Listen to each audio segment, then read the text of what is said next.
Platformers are arguably pretty basic as far as video games go, which makes sense, as they trace their roots back to the days of arcade cabinets. Whether it's Mario hopping off Goombas and scaling flagpoles, or Sonic flying through loops, they all boil down essentially to getting from point A to point B, while avoiding obstacles and completing objectives. But that simplistic definition does a disservice to what has become one of the most diverse gaming genres of all time.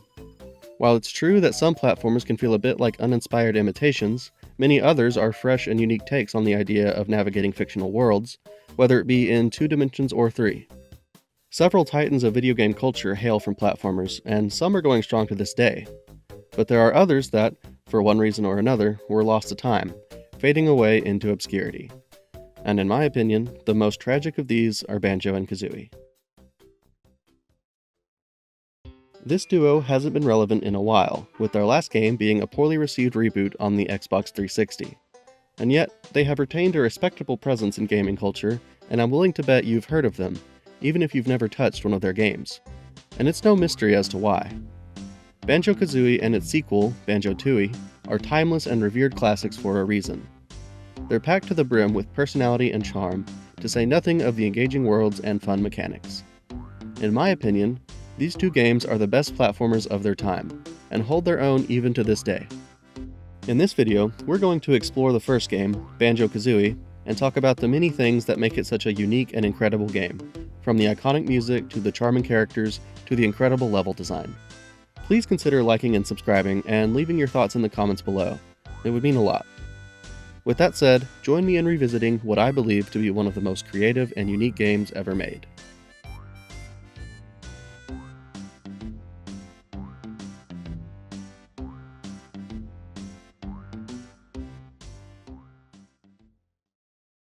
Banjo-Kazooie is out to make a strong impression from the moment the system powers on. Instead of the usual static images crediting the studios and publishers involved, Banjo-Kazooie relays this information with an animation, in which the Nintendo 64 logo walks by, pausing only to glance at some flying creature. If you've ever wanted to see a Nintendo logo shrug, now's your chance. That creature then slams into the Rareware logo and plummets to its death. This is admittedly goofy, but it's memorable and perfectly establishes the tone and personality of the game. We're then treated to a musical number introducing the main cast, which includes the titular Baron Bird, Mumbo, a skull-faced shaman who will play a key role in the game, and Tootie, Banjo's sister, who is honestly little more than a MacGuffin. This little intro establishes a couple of things, that being the striking and colorful art style, the honestly impressive graphics, and of course, Grant Kirkhope's brilliant musical flair. His music is a large part of what gives this game such a unique identity, and it's implemented in surprisingly dynamic and engaging ways, which I'll be sure to point out as we go. We hit the title screen and then the file select menu. Like much else, this game puts a clever spin on this menu, with each file represented by Banjo performing a different action, each with an altered musical theme. I've always liked cooking Banjo best. Banjo will give you a big thumbs up upon selecting a file, but every once in a while, a secret animation will play. Sleeping Banjo gets catapulted out the window, Cooking Banjo gets kidnapped by the wall, and Epic Gamer Banjo gets launched through the roof. This is just one of the countless examples of this game showing off its wacky, out-of-pocket attitude, and it's clear the developers had a ton of fun adding these little details. Starting the game plays a proper introductory cinematic in which the main villain, a witch named Gruntilda, or Grunty for short, is consulting a talking cauldron, who she calls Dingpot. In a scenario reminiscent of Snow White, she asks him who the, and I quote, nicest looking wench is, and he answers that Grunty herself is the fairest in the land, which is objectively true. I mean, just look at her. But, looks like Dingpot might be a Discord mod or something, because he can't help but mention that actually Tootie might be a little more attractive. Let me just remind you that Tootie looks like this. Well, maybe she's just petite, but I've got my eye on you, Dingpot. In any case, Grunty is rightfully enraged and immediately runs off to do something about it. One thing to note here is that Grunty speaks exclusively in rhyme, which is actually not my favorite thing. She drops this trait in Tooie at the behest of her sisters, and I like her a lot better in that game. That's not to say she doesn't drop a few zingers on Banjo throughout the game though, and she's still a fun villain here.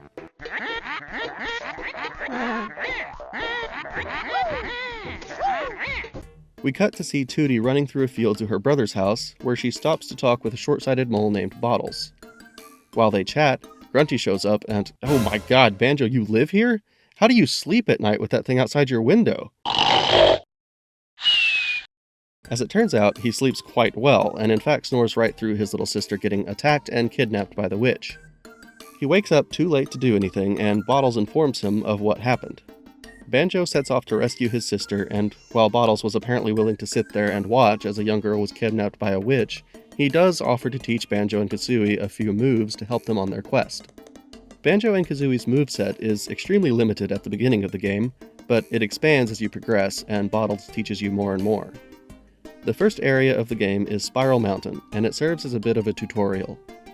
You can learn each move one by one and have Bottles explain them, or if you're familiar with the game, you can skip the tutorial completely and receive them all at once, which I greatly appreciate.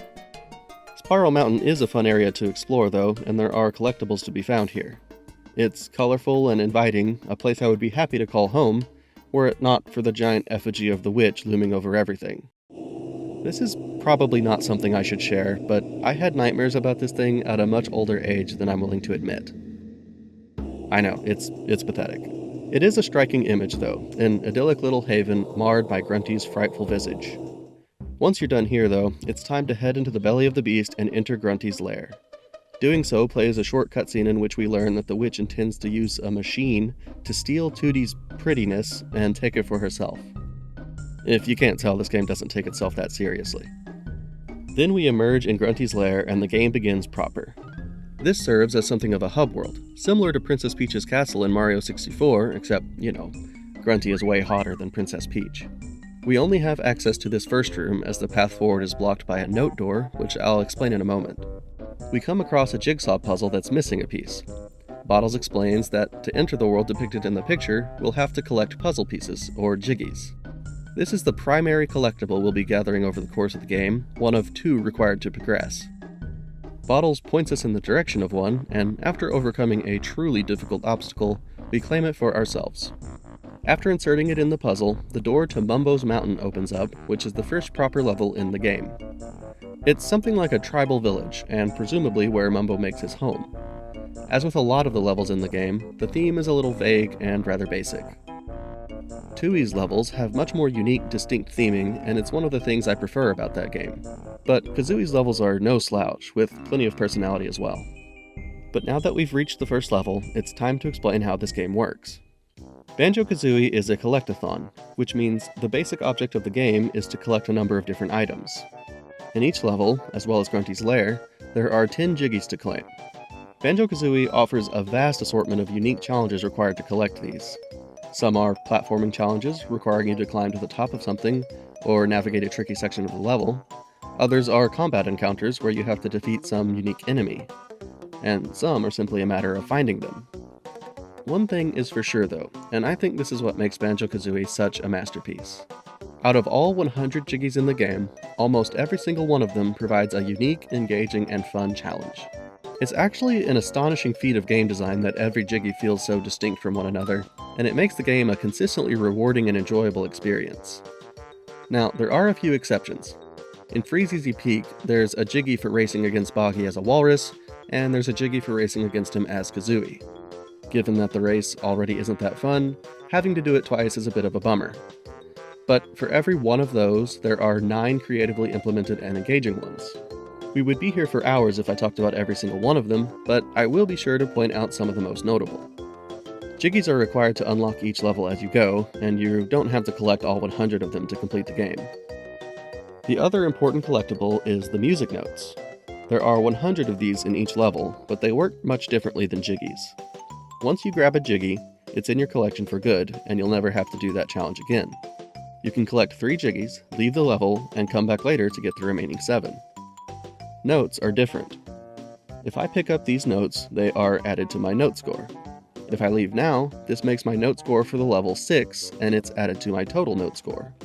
Then, when I go back into the level, the notes have reappeared and my score is reset. If I want to increase my total note score, I have to set a higher note score on this level. So if I collect 7 this time, it increases my total note score by 1.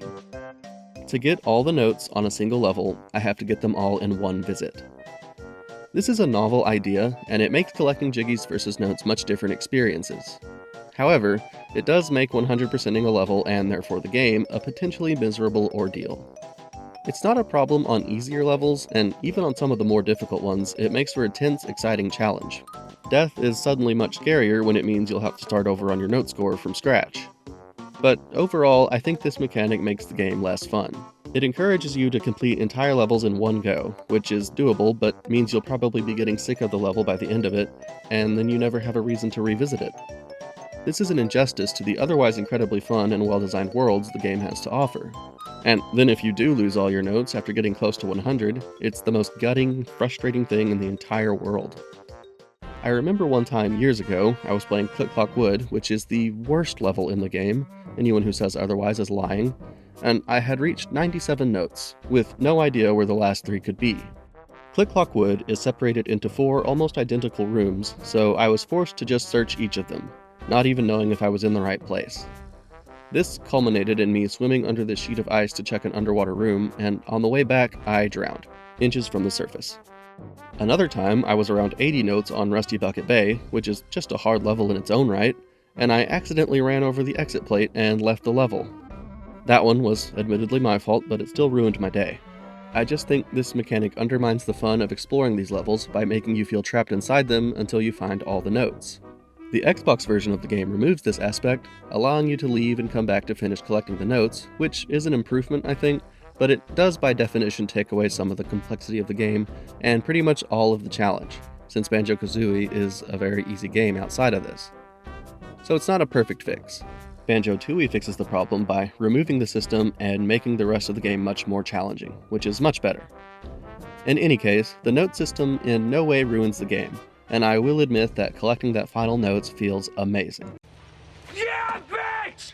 Notes. Oh! There are doors throughout Grunty's lair that require a high enough total note score to open, meaning they are necessary to progress through the game, though, like Jiggy's, you don't have to collect all of them to beat the game.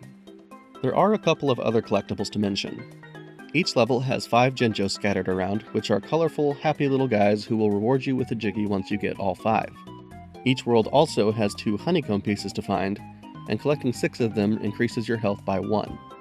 Then there are the Mumbo tokens, or Beacon Bokums as me and my siblings have always called them. These are required to use Mumbo's magic, and speaking of which, let's get back to Mumbo's Mountain. As the first level in the game, it's trivially easy, with very little substance. We learn a lot of useful abilities here, like Kazooie being able to walk up steep hills or shoot eggs out of her mouth, and other places. We invade a gorilla named Konga's home, steal his orange, and shoot him with eggs until he gives us a Jiggy. And this is of course where we meet Mumbo for the first time, who will turn us into an ant in exchange for Beacon Bokums. You would think this would allow us to befriend the other termites, but they are so jealous of Banjo's drip that they attack him anyway. The transformation mechanic is cool, and it mixes up the gameplay a little bit, but it's actually a bit shallower than I remember. Mumbo is only present in 5 of the 9 levels, and the transformations are somewhat lackluster. Tooie would take this mechanic to the next level with some really wacky transformations with much better implementation, but in this game, Mumbo only turns us into other animals, with very limited gameplay. There will be 2 or maybe 3 Jiggies and a number of notes that you can only collect while transformed, and that's really the extent of its application. All the ant can do is run and jump, and he can cling to steeper surfaces than even Kazooie, which is needed to collect 1 Jiggy and 1 honeycomb, so not very impactful. Mumbo's Mountain isn't a bad level, and it is a good introductory area, but compared to the later levels, it doesn't quite hold up. Treasure Trove Cove is where the game really starts coming into its own. The visuals are bright and appealing, it's fun to explore, there's a terrifying shark, and of course, the music is fantastic. Banjo-Kazooie is known for its music, and for good reason. The soundtrack, besides being full of bangers, is really dynamic and creatively implemented. It's constantly morphing and evolving to fit your surroundings or circumstances.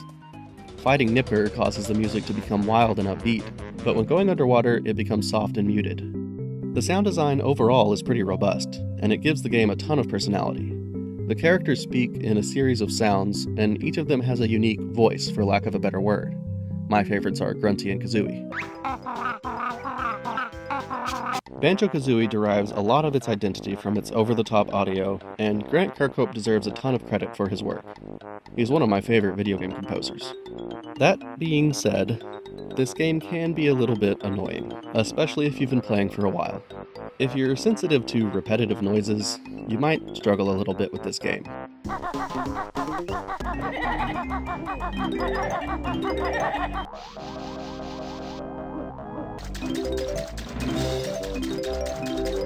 Might want to keep your volume low. And as much as I love the music in this game, given that you often have to spend extended periods of time on a single level trying to get all 100 notes, it can also get a bit grating. I had to mute on Rusty Bucket Bay while searching for the last 4 notes.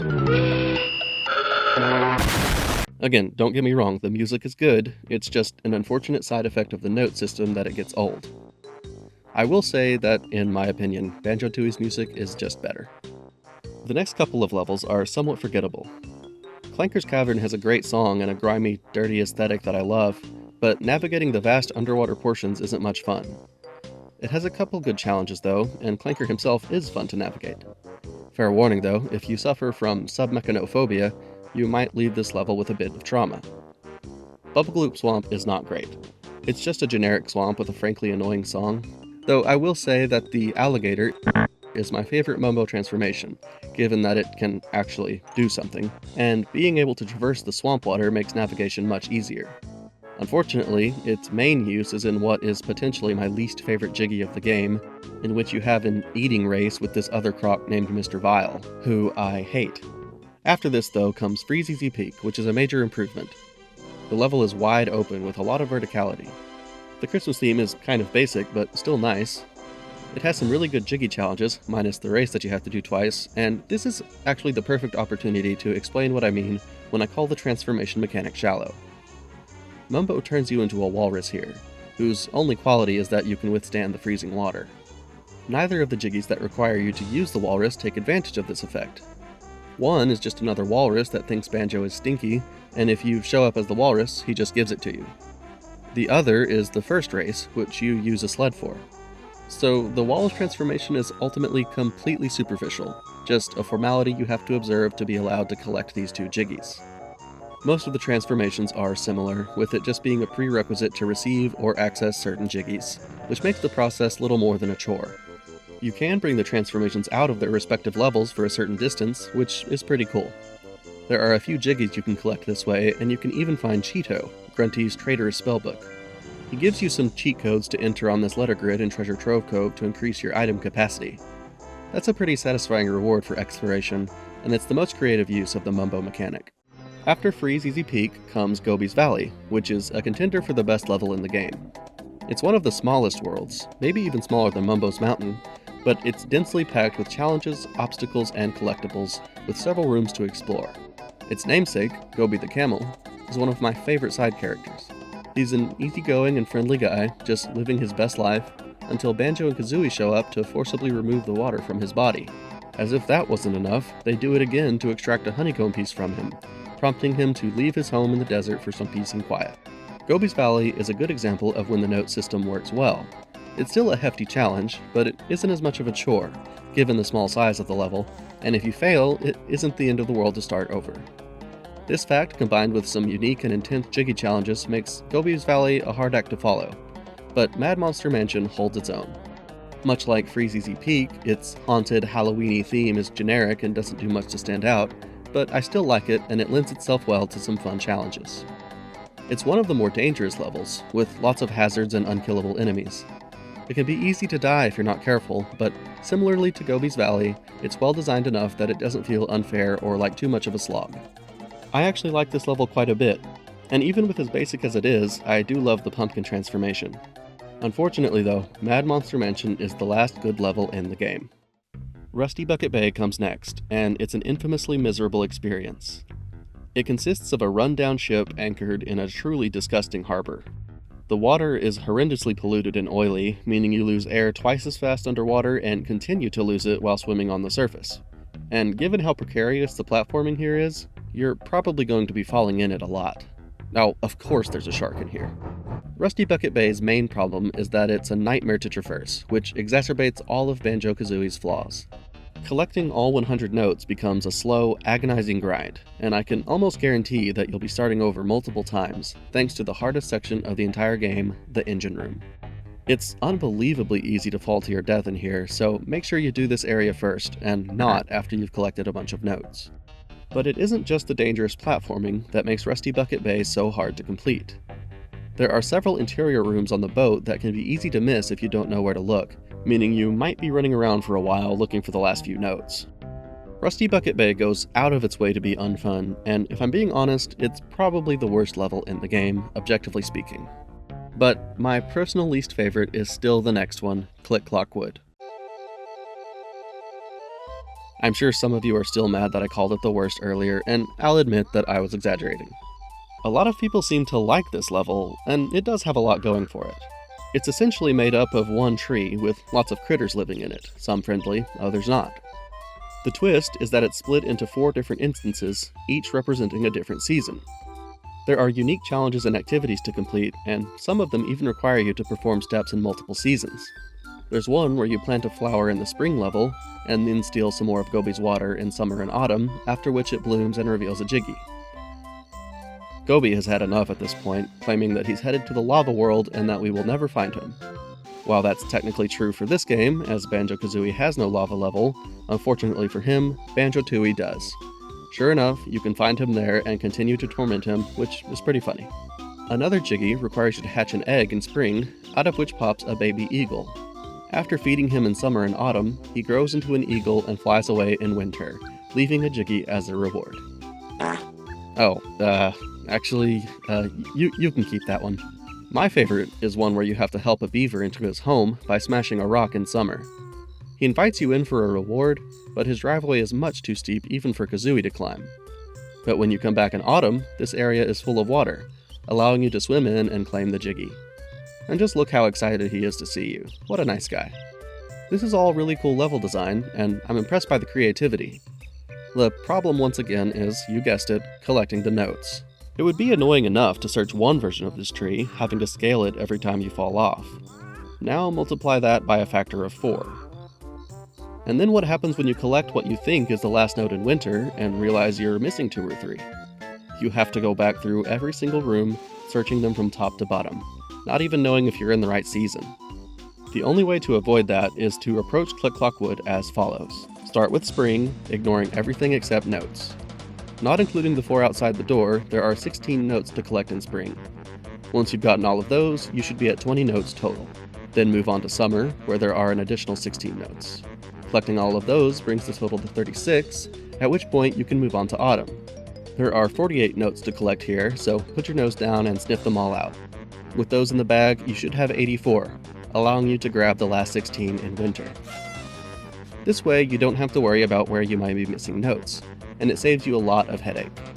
If it wasn't for the absolute marathon of note collecting, Click Clock Wood would be a fantastic level, and one of the standouts of the game. I appreciate the things it does well, but unfortunately they're overshadowed by the clunky way that Banjo-Kazooie handles its collectibles.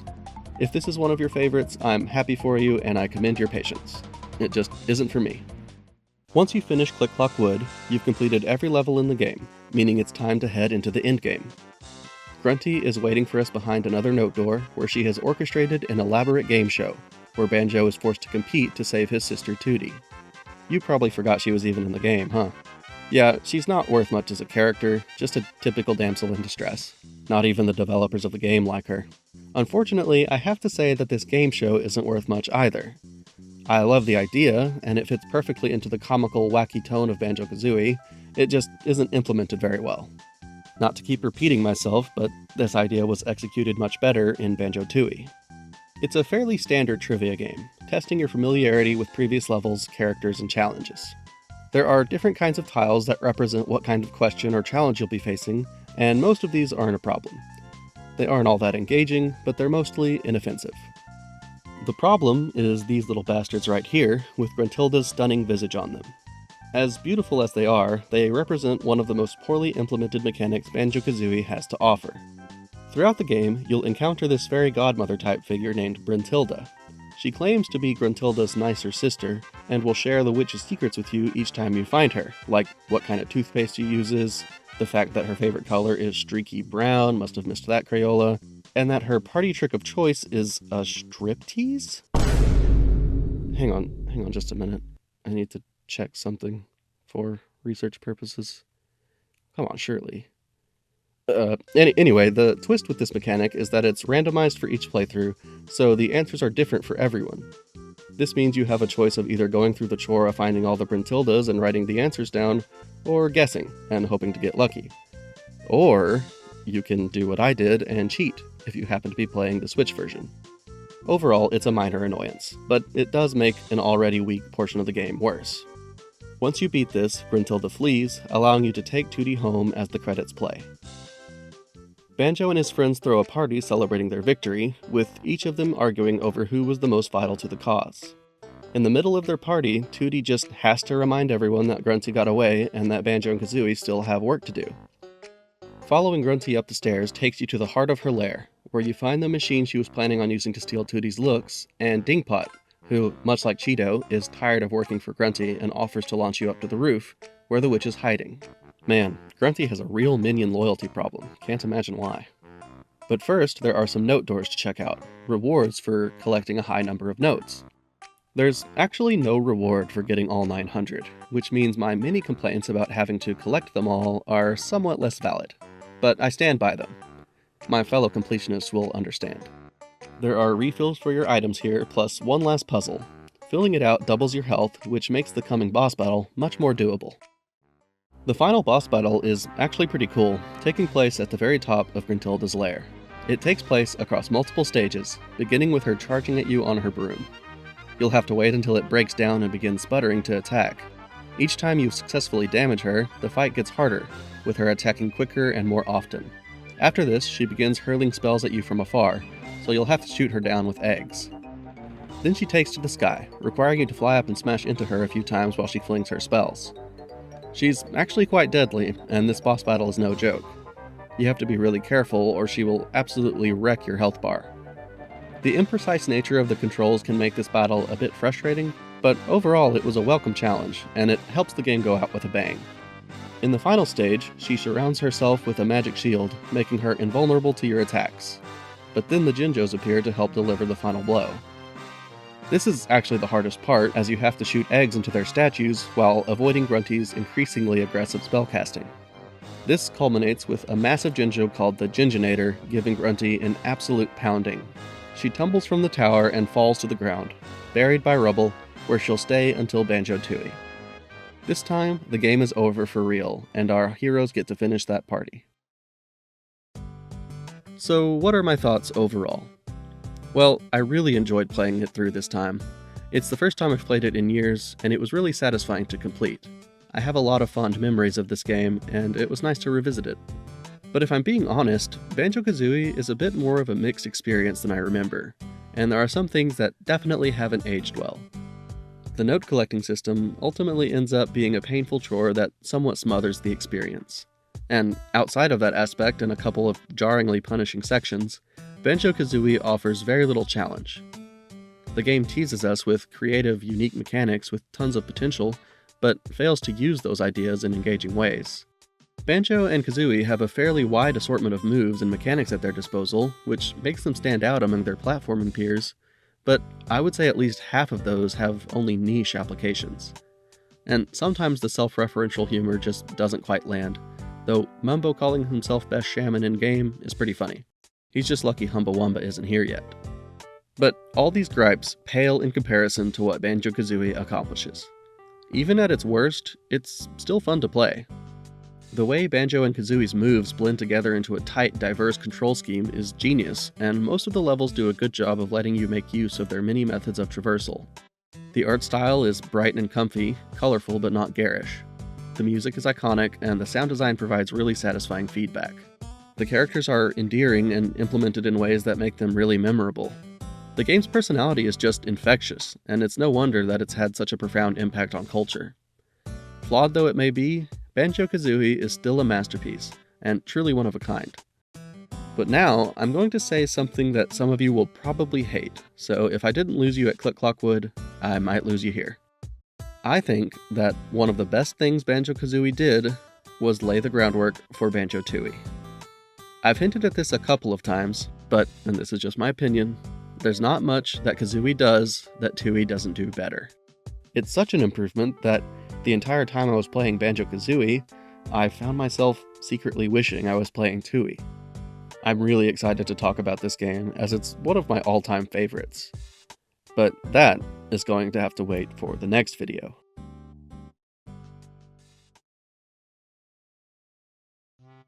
Banjo and Kazooie are a beloved and inseparable duo, and together they form an irreversible landmark of video game culture. People often look back on them fondly, but when they do, it's often limited to the first game of their series, Banjo-Kazooie. And honestly, that's not surprising. I recently released a retrospective on that game, and I covered a lot of the things that give it such a lasting appeal, as well as some of its flaws. But at the end of that video, I made a pretty bold statement. Banjo-Kazooie is great, but its sequel, Banjo-Tooie, is better. I say that's a bold statement only because it's a fairly unpopular opinion. Most people I hear talk about these games consider Tooie to be vastly inferior, some going as far as to call it a bad game outright. Now, before we get into this at all, I want to say that if you prefer Kazooie, if you think it's the better game, that's a completely valid opinion. You are free to like whatever you want for whatever reason. When I give my opinions in these videos, I'm not stating them as undeniable fact. I'm just telling you how I feel about subjects I care about, just sharing how I see things. And when it comes to Banjo-Tooie, my opinion is that it's criminally underappreciated. I'm going to be spending the rest of this video discussing everything I love about this game, and I urge you to stick around and hear me out. Nothing I say here is an attack on anyone's point of view, and I really hope that goes without saying. Please consider liking and subscribing. It means more than you can possibly know. With all that said, let's dive in and talk about what makes Banjo-Tooie such a fantastic sequel.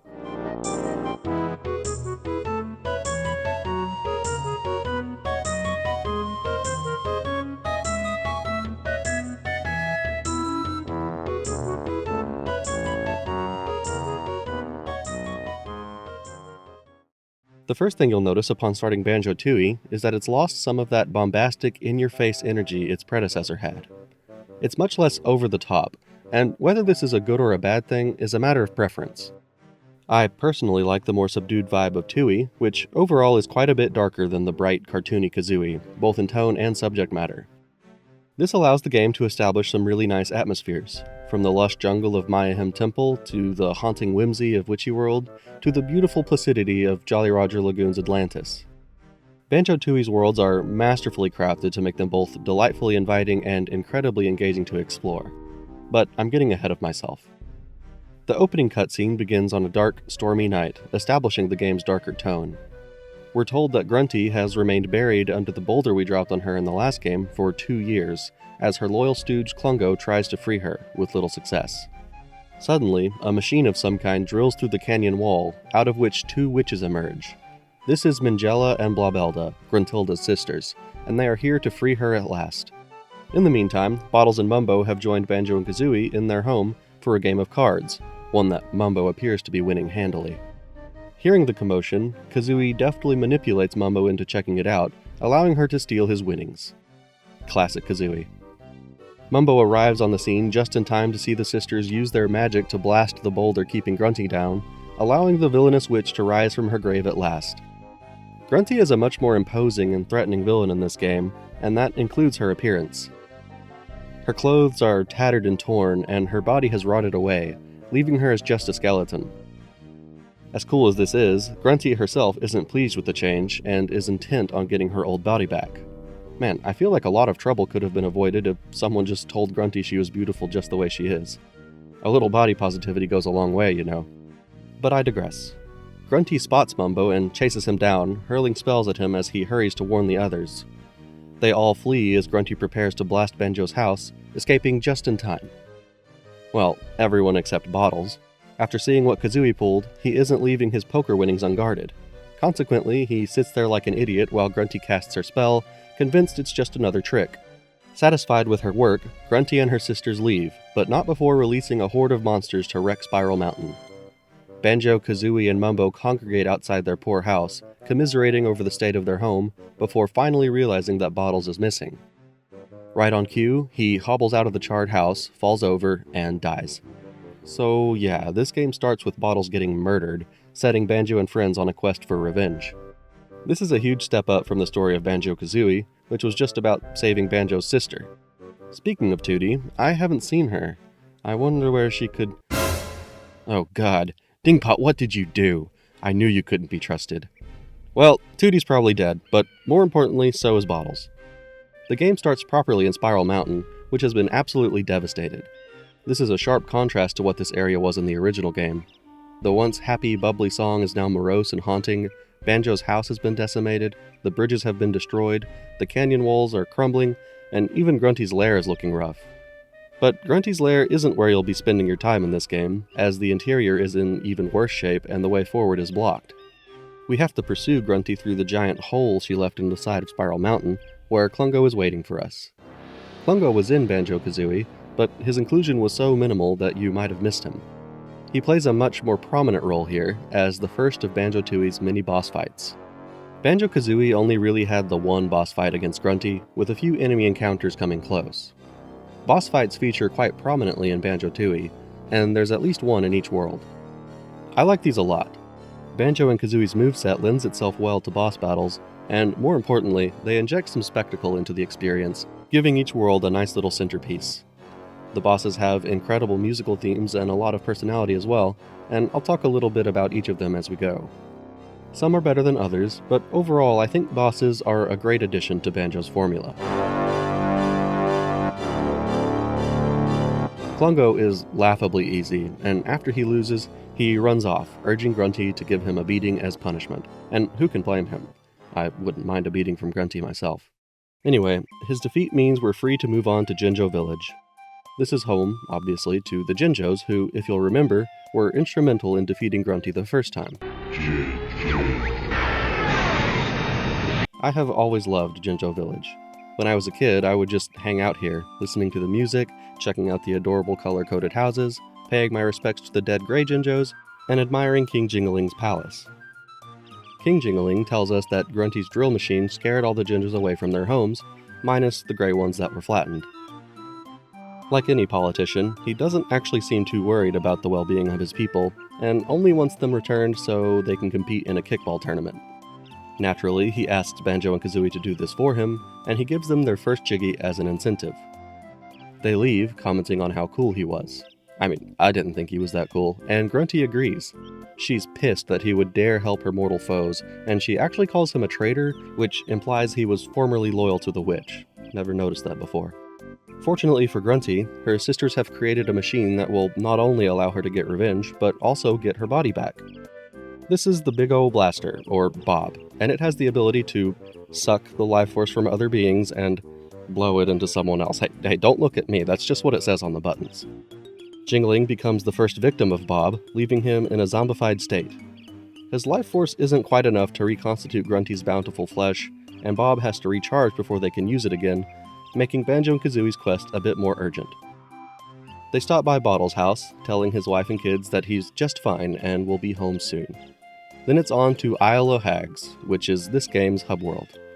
It's much larger than Grunty's lair, with a bit more variety in its locations. Grunty's lair probably had a bit more personality to it, and it fit Banjo-Kazooie perfectly, but Isle o' Hags fits Tooie perfectly, and I honestly prefer it. It feels genuinely huge and explorable, and it makes the worlds feel more like real places. I just think it's cool to imagine this big world was just outside Spiral Mountain all along. Our next stop is Jiggy Wiggy's temple. Instead of having to hunt down different puzzles hidden throughout the game to unlock levels, you'll bring your Jiggies here every time you want to unlock a new world. This takes some of the fun out of unlocking levels, but it is convenient. Anytime you have enough Jiggies, you can just warp back to old Jiggy Wig's temple, which also just looks pretty cool. Speaking of warping, it's much improved in this game. In Grunty's lair, you could warp using these cauldrons, but each was connected to a specific location, making it kind of clumsy to use. In Isle o' Hags, you can warp from one of these silos to any other silo in the game, making it much easier and quicker to get where you're going. But now it's time to talk about gameplay. What's changed? Well, the core mechanics remain almost untouched, which means you can jump right into Tooie and feel like you know what you're doing. You still have access to all the moves Bottles taught you, so controlling Banjo-Kazooie will feel familiar. But make no mistake, Tooie is a much different game, and it makes some big changes in other areas. It's still a collectathon, meaning the object of the game is to collect various items. Some of these you'll recognize. Jiggies are still the primary collectible, used to unlock worlds as you go through the game. Notes are back, but they've been completely reworked. In Kazooie, they were required to open doors to progress through Grunty's lair. In Banjo-Tooie, notes are what you use to unlock new moves. Since Bottles is, burnt to a crisp and dead, his military brother Jam Jars teaches you these moves in his stead. I like Jam Jars, and he has some funny moments, but I'm more fond of Bottles, and his presence is missed. Many of these moves, like grabbing onto ledges or actually aiming your eggs, feel so natural that it's honestly kind of a bummer going back to Kazooie without them. Still, a lot of the moves you learn are admittedly pretty contextual, much like the first game's moves. I think Tooie does a better job of keeping the mechanics you learn relevant though, even the ones from Kazooie, making it a more rounded gameplay experience. Progression through ILO hags will rely on the moves you learn, which makes progression feel more natural while still being tied to notes. Jinjos also make a reappearance, but instead of just having to find 5 in one visit for a Jiggy on each level, they are scattered all throughout the game world. Reuniting a family of similarly colored Jinjos will earn you a Jiggy, and it's always rewarding to see them back in their homes. Honeycomb pieces are still required to increase your health, with each upgrade costing more and more instead of the static 6-piece requirement from Kazooie. The last collectible is the Cheeto Scrolls, which you can return to Cheeto in Grunty's lair for some cheat codes. Overall, I think the collectible system works a bit better in Tooie. It's been expanded, but it's also more streamlined, and there's a really satisfying sense of progression as you find more and more Jinjos and Scrolls and Honeycombs. Banjo-Tooie does a great job of holding on to what made Banjo-Kazooie fun, while evolving and expanding at the same time. But to see where this game really steps up, we have to look at its worlds. Mayhem Temple is up first, and it perfectly establishes the high standard Tooie sets for itself. It's actually similar in theme to Mumbo's Mountain, the first level from Kazooie. They both adopt a tribal aesthetic, but where Mumbo's Mountain was a bit vague and flat, Mayhem Temple is deep and immersive. It's buried in the heart of a lush jungle, with huge structures reminiscent of ancient Central and South America, complete with pyramids, towers, and even an arena. The music is excellent, which you'll find is par for the course for Tooie. The boss, Targitson, is a towering and glorious totem god. This is just the first level in the game, and it's already a huge step up from Kazooie in terms of theme. All of the levels follow suit. Banjo-Kazooie had Treasure Trove Cove, which was a loosely pirate-themed beach. Banjo-Tooie has Jolly Roger Lagoon, which includes a charming little pirate town and a vast underwater city to explore. Banjo-Kazooie had Mad Monster Mansion, which was literally the most basic Halloween level you could imagine. Tooie has Witchy World, a genuinely creepy and hilariously trashy amusement park. Kazooie had Freezy Peak, a standard Christmas level. Tooie has Hailfire Peaks, a world split between a frozen snowy mountain and a fiery volcano. Don't misunderstand me, I still love Kazooie's colorful cartoony style. I just think the more realized and thematic worlds of Tooie are superior. But style and theme aren't the only things to talk about. Perhaps more importantly, what is the gameplay like? Tooie pivots from the more compact playground-esque design of Kazooie's levels. There's less of an emphasis on platforming, with more focus being given to exploration, which Tooie's levels are perfectly suited for. Every world has lots of different areas to visit and rooms to check out, each providing their own challenges. Mumbo returns, and unlike Banjo-Kazooie, he is present on every single level in the game. But he doesn't perform transformations like he did in the last game. That job has fallen to Humba Wumba, and honestly, she outclasses Mumbo in every regard. In my last video, I talked about how Mumbo's transformations were a bit basic, and ended up being more of an annoyance than anything. While this mechanic continues to be something of a chore, the transformations themselves are a massive improvement in Tooie. In Mayhem Temple, Humba turns you into a Stony, which is a little statuette of Banjo. This allows you to compete in the kickball tournament. If you approach the guard as Banjo and Kazooie, he tells you that only Stonies are allowed to compete. Once you're a Stony, he sees right through the disguise and calls you out on it, but he still lets you play since technically you meet the requirements. I just think that's funny and wanted to mention it. We'll talk more about the different transformations as we go, but for now let's get back to Mumbo. If he isn't performing transformations, then what is he doing? Well, in this game, you can actually play as Mumbo. This is really cool, and I loved it when I was a kid. But I have to say, going back to it now, it has lost a bit of its luster. Mumbo's moveset is almost as limited as his transformations of yore. He can run, jump, swim, and zap people with his zap stick. Okay, that last part is actually pretty fun, but his primary purpose is to use these mumbo pads to alter the level in some way to allow Banjo and Kazooie to complete objectives. In Mayhem Temple, he animates a giant statue and uses it to break open these massive doors. This is cool stuff, but it's still ultimately just an unnecessary extra step, making Mumbo something of a middleman. This on its own would not be so bad. I mean, it doesn't usually take that long to warp to Mumbo's skull, swap out, warp to the pad, pull off a quick beacon bokum, then warp back and change back to Baron Bird. The real issue is that Mumbo isn't the only such mechanic. We already talked about the transformations, so that makes 3 gameplay states you'll change between. But later on, the game introduces a pad that will split Banjo and Kazooie up and allow you to play as them individually. Again, really cool concept, but combined with the others, that means you'll essentially be switching between 5 separate characters. Now, usually this isn't as bad as it may sound. All of Banjo-Tooie's worlds have warp pads in key locations, making it much more manageable to travel, especially in later levels, which can be quite large and segmented. And I appreciate a lot of the way these mechanics are applied. They are often used to open up areas for Banjo and Kazooie to explore later. As an example, let's look at Glitter Gulch Mine, the level following Mayhem Temple. This world is one big mine with caves and tunnels and mountains of jewels. This was my favorite level as a kid, and it still stands out. The theme is lively, the atmosphere is inviting and charming, and I love the hokey music and these gremlin cowboys that pop up out of the ground.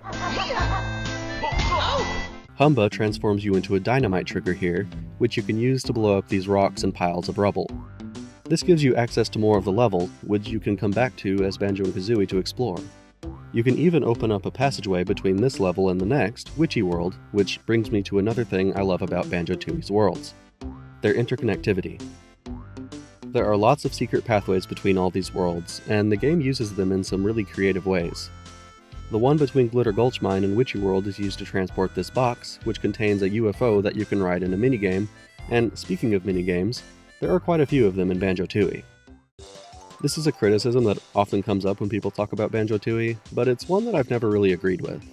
Much like the boss battles, they add some variety to the gameplay. Some of them introduce completely new mechanics, while others require you to utilize moves you're already familiar with. As with anything, it's a matter of preference, but I've always liked the minigames. In my case, this is due in no small part to the fact that you can play all of these minigames in a multiplayer mode. I have 5 siblings, so when games had a couch multiplayer mode, it was always a plus. And even if minigames aren't your thing, they really aren't that intrusive. There are only a dozen or so jiggies that come from minigames, with the rest being tied to collectibles, bosses, or other challenges. Several of those minigame jiggies are located in Witchy World. This perfectly fits Witchy World's theme, which is a carnival, and incidentally one of the best worlds in the series. This level just perfectly captures everything that makes Banjo-Tooie such a great game. The theme of a crusty, deadly theme park is really strong, but it's also segmented into little areas with their own amusement park themes, including a western zone, a space zone, and a haunted zone. Mr. Patch is an incredible boss with a really cool sense of scale and an awesome theme song. I think the minigames are a lot of fun and give it a real carnival feeling, and there's just a ton of personality all around. You can visit the mysterious Madame Grunty's tent, where she will tell, or more accurately, arbitrarily decide, your fortune. You can get refills on eggs and feathers here, but more often than not, all you win is a beating, which is naturally her favorite. If you visit her enough times, she'll actually give you a cheat code that lets you read these signs in Jiggy Wiggy's temple, which is a pretty neat secret. Humba's transformation here is an armored car, which is completely invincible and heavy as allowing you to ruthlessly barrel through enemies, which is as fun as it sounds. Witchy World is also where you'll most likely encounter your first Minjo, which are evil imposter Jinjos. They look identical to their cute counterparts, and will lure you closer by mimicking the cries of Jinjos before attacking. I'm not kidding when I say that, to this day, I have never been jump scared as badly as the first time I was attacked by one of these as a child. It was a traumatic event that fundamentally altered the way I look at the world.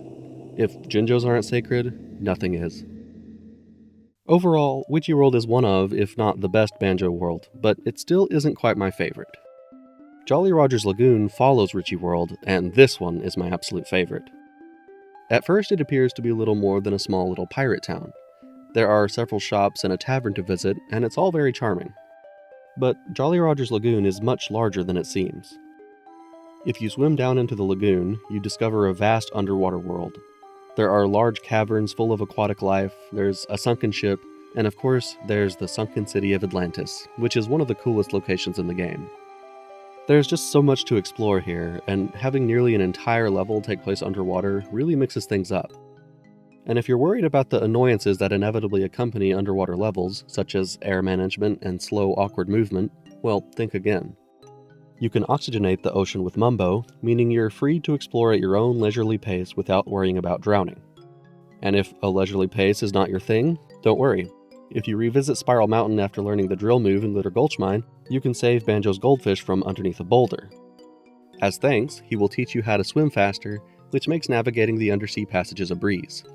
Jolly Roger's Lagoon is just a masterfully designed level, from the atmosphere and visuals to the gameplay and exploration.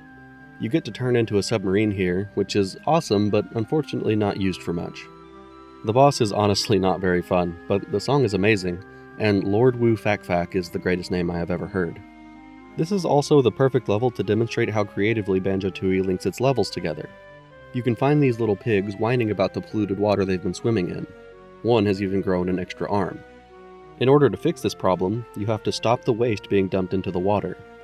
This waste actually comes from a later level in the game, Grunty Industries, which both ties into the narrative of Grunty being a rotten person, and it also adds some dynamism between these two levels. But it doesn't stop there. The pigs aren't satisfied with clean water. Apparently it's also freezing cold, so you have to dump some hot water in it from yet another later level, Hailfire Peaks. I just think this is really cool level design, and it makes collecting Jiggies a fun and diverse experience. Unfortunately, not all the worlds are as good as Witchy World and Jolly Roger's Lagoon, which brings us to Pterodactyland. But first, we have to deal with Clunko again, who's looking a little rough after his beating. His gimmick is that he uses a different potion each time you fight him. In the first fight, he made himself grow into a giant, and in this one he turns invisible. It's still very easy, and he runs off begging for more beatings. Clunko, look, I get it, but this lifestyle isn't sustainable, okay?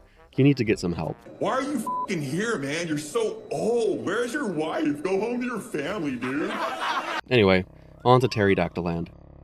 This is, without exaggeration, the worst world in either game. On the surface, it doesn't seem so bad. It's a land of dinosaurs and cavemen, which is perfectly fine, if a bit cliché.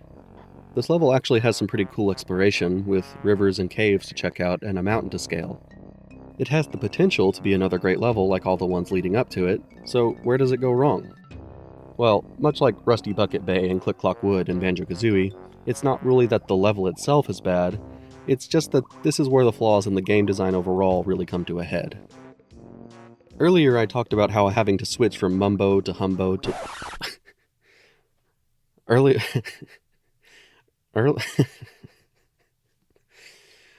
I talked about how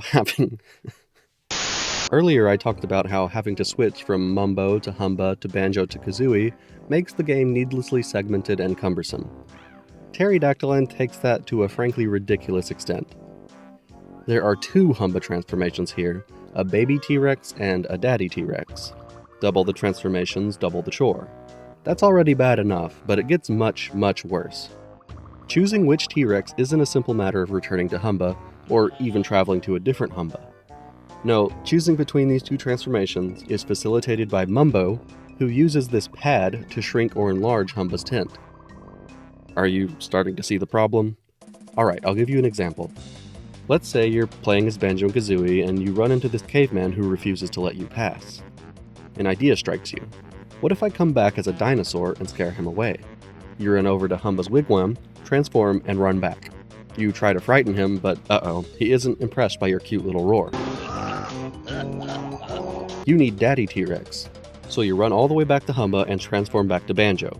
Then you have to walk over to Mumbo's skull, swap out with him, run back to Humba's wigwam, do the beacon bokum, go back to the skull, get Banjo, go back to Humba, change to Daddy T-Rex, return to the caveman, make him his pants, go back to Humba again, turn to Banjo, go back to the cave, and finally you've made some progress. Warp pads help a little bit, but the process is still a downright insulting headache, especially on the 64 version where warping often comes with a loading time. And this isn't even accounting for the several sections that require Banjo and Kazooie to split up, or the train station. Oh right, the train station. I just praised Banjo-Tooie for how its worlds are interconnected, but the train might be taking that element a bit too far. After beating Old King Cole in Glitter Gulch Mine, he lets you use his train to travel between different worlds, providing you've opened the station on the target level. This is used in some unique and interesting ways. When you first arrive at Grunty Industries, the place is locked down. To get inside, you have to open the train station, then ride the train here from another level, which allows you to open the door from the inside. In Hellfire Peaks, the icy side is too cold, so you first have to cool the engine off on the lava side, with a little help from our good friend Gobi, then travel to the icy side for a jiggy. Unfortunately though, the train joins the like of Mumbo and Humba as a mechanic that is independently really cool, but ends up just being another step in an endless string of chores. To demonstrate this, well, let's go back to Pterodactyland. In one of the many caves, you find a family of dinosaurs, each of them with their own problems you have to solve. One of them is too small, which requires the use of a Mumbo pad, so have fun trekking all the way over to Mumbo and back for that one. But believe it or not, this one is the quickest, most convenient one. One of the others is sick. To heal her, you have to split Banjo and Kazooie, put her in Banjo's backpack, carry her to the train station. Oh, wait, the train isn't here. Time to go pick up Kazooie, head to whatever station the train is currently at, ride it back over to Pterodactyland, then go pick up the sick dino. Make sure you don't let her out until you're inside the box cart, or you'll have to go get her again.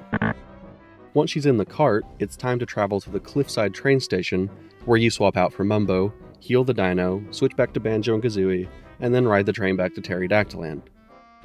For the third and final dino, you have to ride the train to Witchy World, assuming you've unlocked the train station there, save her from a cage, then cart her all the way back to Pterodactyland. And this is all for, wait for it, 1 Jiggy. Pterodactyland is the perfect example of how Banjo-Tooie's otherwise creative and fun systems interact with each other to create some really slow, grating gameplay, which is a legitimate criticism a lot of people have with the game. And for the record, Terry is a super lame boss, worst in the game for sure. I have a secret conspiracy theory that when people call Banjo-Tooie bad, they're just remembering Pterodactyland. But I've been rambling about dinosaurs for long enough, so let's move on to Grunty Industries. It's a towering factory spewing pollution and presumably subpar and overpriced products. To be fair though, I'd put some serious cash down for a pair of Big O pants. Grunty Industries is split into 5 floors, which you might think would be annoying to navigate, but Grunty Industries ends up being a really dynamic level with a lot of fun exploration, making it one of my favorites. Like I mentioned, even getting inside the building is a creative and subversive challenge. There are different paths and methods you can take to get to each floor, and although the switching between characters is still a bit of a chore, I actually enjoyed the way it's implemented here. Figuring out how to get places with different movesets is a fun challenge, and it rewards your knowledge of the level. Humba transforms you into a washing machine that can shoot underwear, which is a ton of fun on its own, but you can also use these service elevators to access different areas of the level. Fun fact, in Banjo-Kazooie, there's a very small chance that Mumbo will accidentally turn you into a washing machine before changing you back, so it's fun to see it return as a fully fledged transformation. Overall, Grunty Industries is a solid level. I love the idea that Grunty is just running this evil corporation on the side, and it adds a lot of personality to her and the game. Weldar is a fun and actually pretty hard boss fight, and of course the music is incredible. I talked about how much I loved Grant Kirkhope's work in the last video, but I don't want to gloss over just how genius his music is, not just in its composition, but also in its implementation. Every level's theme is unique, memorable, and absolutely jammable, and the tracks are impressively dynamic and fluid, even more than they were in Banjo-Kazooie. The music shifts as you move through the levels, changing with every area, sub-area, minigame, and boss fight. It makes the game feel incredible to play, and the worlds, which are already immensely explorable, become even more immersive and diverse. I listen to Banjo-Tooie music regularly, which is not something I can really say for Banjo-Kazooie, even though I do love the music from that game too. I'm no music theorist, but just as an enjoyer of music, Grant Kirkhope really outdid himself for this game, and it's a truly masterful soundtrack. Hellfire Peaks follows Grunty Industries, and it's another banger. If not for Jolly Roger Lagoon, this one might be my favorite. It's a land of extremes, split into 2 deadly mountains. One is a fiery volcano spewing lava, and the other is a frigid snowscape.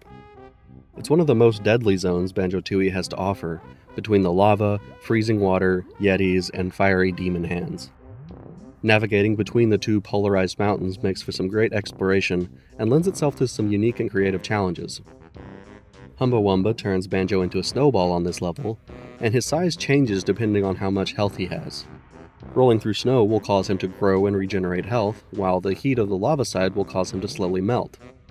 This is really cool, and I wish more of the transformations were integrated directly into the mechanics of the world itself like this.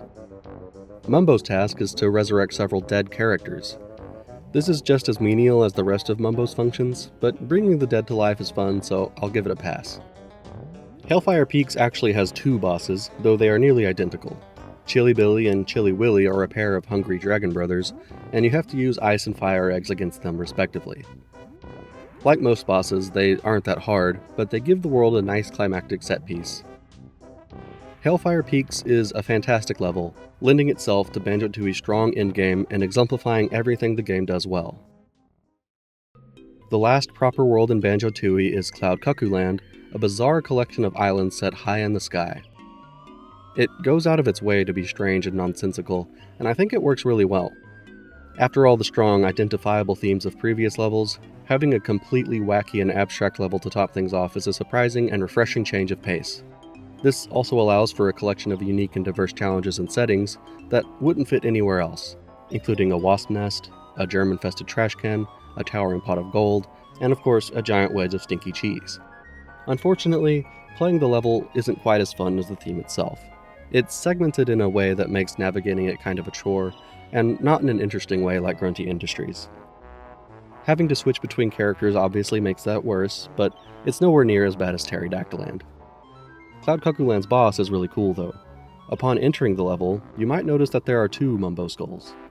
One is just regular old Mumbo, but when you go to the other one, he attacks you suddenly and reveals that he is not in fact Mumbo, but a cybotic doppelganger named Minji Jongo.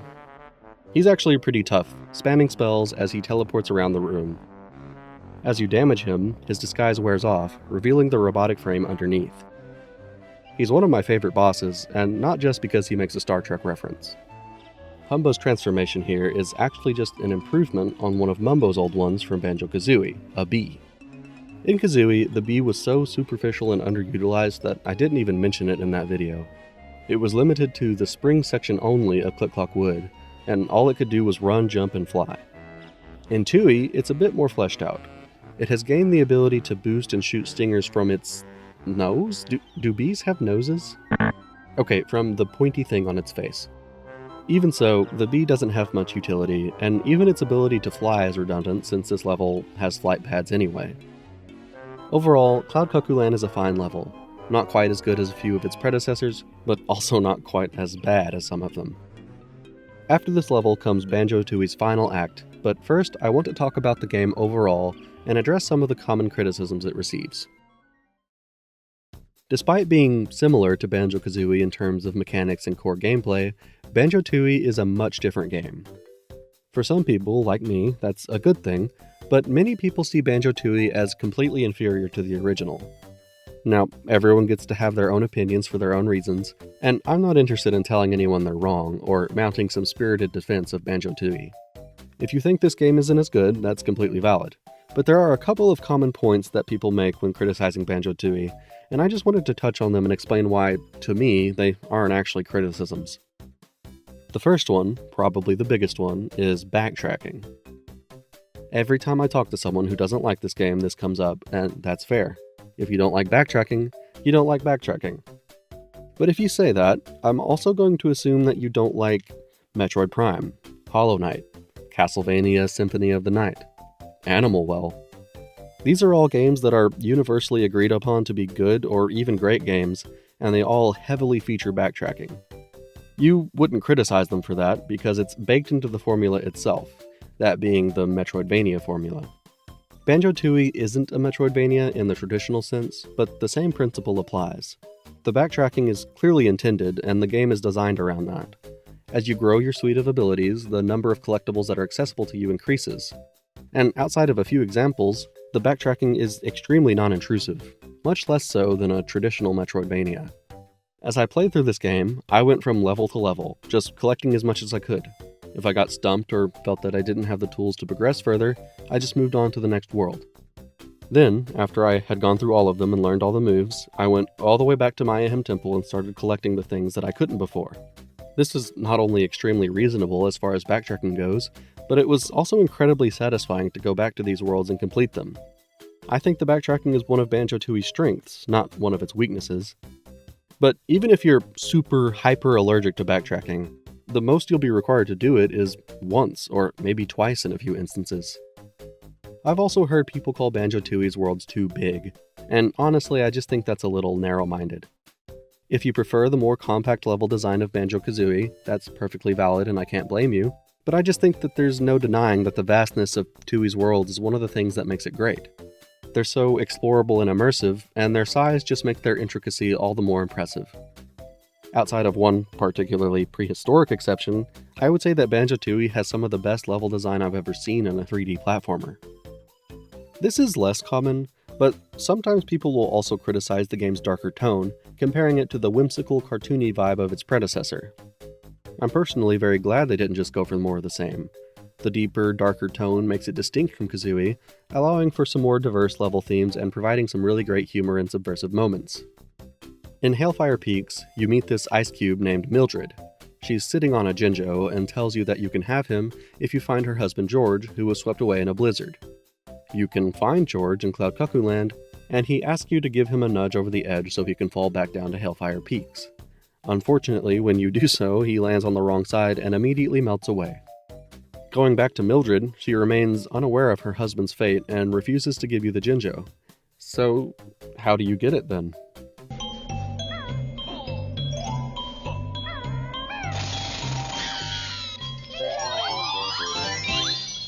This is not just funny and surprising, but it provides a fun and subversive puzzle, putting a twist on the traditional video game quest that would be right at home in Banjo-Kazooie. I already touched on the minigames thing, so I'll just say that I think the minigames fit perfectly into the formula, and they add some variety and spice to the gameplay. My overall point here is just that these are all matters of opinion, and which take you'll prefer comes down to your own tastes. That doesn't make the decisions of either game inherently inferior, though I think both do some things better or worse than the other. But I don't want to get bogged down in comparisons. Banjo-Tooie is a great game that deserves to stand on its own legs, and like all of my videos, I'm just talking about why I love it so much, not why you're wrong if you don't. So let's just agree that Banjo-Kazooie and Banjo-Tooie are both fantastic games, and move on to the final level.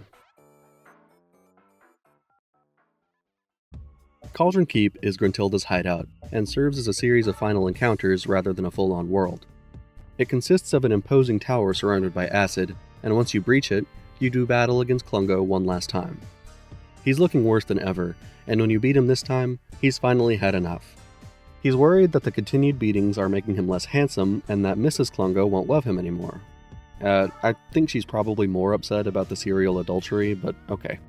With him out of the way, it's time to face Grunty once again in a deadly game of trivia. This is the Tower of Tragedy quiz, and similarly to Grunty's Furnace Fun from Banjo-Kazooie, it tests your knowledge of the game. It's a bit more straightforward, and has you competing against Grunty's sisters as you buzz in and answer questions, with a 1-ton weight hanging ominously over your head. I like this segment a lot. It's a bit of fun and levity before the final showdown. It's also funny to me that Grunty could just smash you with the weight, but for whatever reason she follows the rules of the game, escaping on her rocket podium when you win. This allows Banjo and Kazooie to progress to the Bob, which they use to bring Bottles and King Jingling back to life. All the characters congregate at Bottles' house to celebrate, but alas, Banjo and Kazooie are not invited, as they still have to take down the witch once and for all. If you go visit Bottles' house during this section, he just tells you you can't come in until you beat the witch. Ungrateful bastard, we literally just brought you back from the dead. The final boss is actually blocked by another Jiggy Gate, and this might actually contribute to why people think the backtracking is so bad. It only takes 55 Jiggies to get into Cauldron Keep, but you need another 15 to face Grunty. If you were geared up to fight the final boss and beat the game, only to discover that you have to go back and collect more Jiggies, I can understand why that might leave a sour taste in your mouth. I don't have an issue with it, and in any case, I already had all 90 Jiggies when I got here, so it didn't matter for this playthrough. The final boss sees Grunty piloting the Hag 1, which is the same drill machine that attacks Spiral Mountain. It's a great finale, leaning into the personality established for Grunty over the course of the game. She uses all the wicked machinery at her disposal to take you down, occasionally popping out to ask trivia questions and cast spells. It lacks the whimsy and cartoony fun of Banjo-Kazooie's final battle, but I still like it. Grunty has a lot of funny dialogue here, and I just love her personality in this game. This battle is a lot more intense than the last fight against her, and it's actually quite difficult. Towards the end, she floods the arena with gas, effectively putting you on a time limit, and then she ends the fight by hurling an endless barrage of deadly spells at you. To beat her, you have to hit her with an egg while she's preparing one of those spells. As a result, she drops the spell in her lap, which destroys the Hag-1 and puts an end to her schemes. This is a unique and funny way to end the boss fight, and it speaks to the creativity and humor of the team behind this game. But now that the witch is properly defeated, Banjo and Kazooie hurry to Bottle's house to join the party, along with Mumbo and Humba. By the time they get there, Klungo has eaten all of the food and the party is over, which is, as Humba so astutely puts it, big heat bummer. So the four of them go to the top of Grunty's tower for a game of kick around. God, that's the most British thing I've ever heard. And they even let Grunty in on the fun. Oh, she's loving it. And on that note, Banjo-Tooie ends. Banjo-Tooie is an amazing game, and I've fallen in love with it all over again. I'm more aware of its flaws now, but I also appreciate its achievements even more.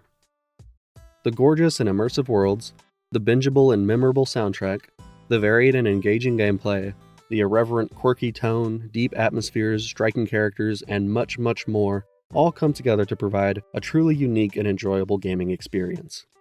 I would really love to see this game get the credit it deserves. It's an excellent sequel that arguably surpasses its predecessor, but even if you don't buy that, you have to admit that Tooie offers a unique and memorable experience.